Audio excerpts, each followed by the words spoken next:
Hey everyone, it's Mrs. Banneker and I am talking to you about hyphens. This video should be short and sweet, just giving you the rundown on how to use this very tiny but very powerful piece of punctuation.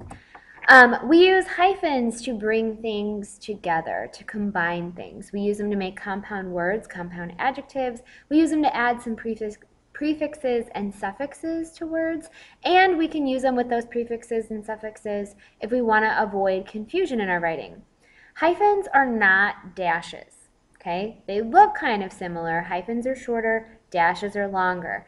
If you watched my dashes and parentheses video, you probably heard me say that hyphens are not dashes, and it's probably one of my pet peeves as an English teacher. So make sure if you want to use a dash, you type 2 hyphens, and your word processing program should autocorrect to a longer dash. A hyphen is a very different piece of punctuation used for a different purpose. Make sure that you remember that. All right, so the first reason we use hyphens is for compounding. We use hyphens to make compound modifiers, compound adjectives in particular. When we are using 2 or more adjectives before a noun and we want to combine these into one adjective, we use a hyphen to combine them. Notice that I said, though, before a noun. So here's an example: a one-way street, a well-known author. If we're going to put that description after the noun, then the hyphen goes away. If we said the author was well known, we don't need the hyphen. So if we're going to make those compound adjectives and they come before a noun, use a hyphen. Also, you probably know this already, if you're writing out numbers and they're compound numbers, you use a hyphen. So 21, 64, we use a hyphen to separate those numbers. All right, we can also use hyphens to add prefixes and suffixes to words, only with some prefixes and some suffixes. So we use a hyphen with the prefixes ex, meaning former, self, and all.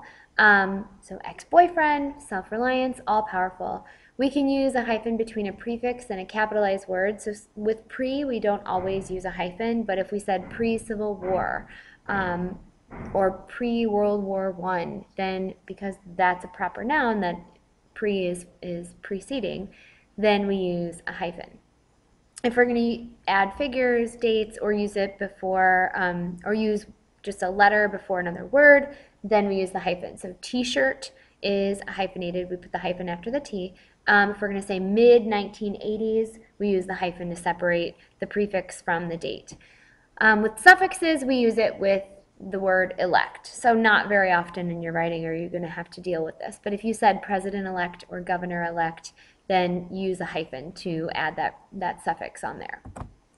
We also can use a hyphen, like many pieces of punctuation, to avoid confusion in our writing. So when we add prefixes, sometimes we can get into a situation, or even when we add suffixes as well, we get into a situation where we might have an awkward spelling with a weird combination of letters, or it might be a word that already exists and we don't want our readers to be confused. So if you look at my first example, re-sign a petition, if we were going to just add the re prefix before the word sign, then we would actually get the word resign, meaning to quit.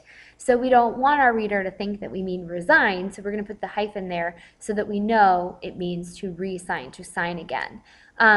Semi-independent, if you were going to say like semi-conscious, we don't need a hyphen. But when we say semi-independent, notice we have the double I, and that looks weird in our writing. So we're going to put the hyphen there to avoid that double I. The same thing goes with the third example when we're adding like onto the end of the word. If you said childlike, that's one word, no hyphen.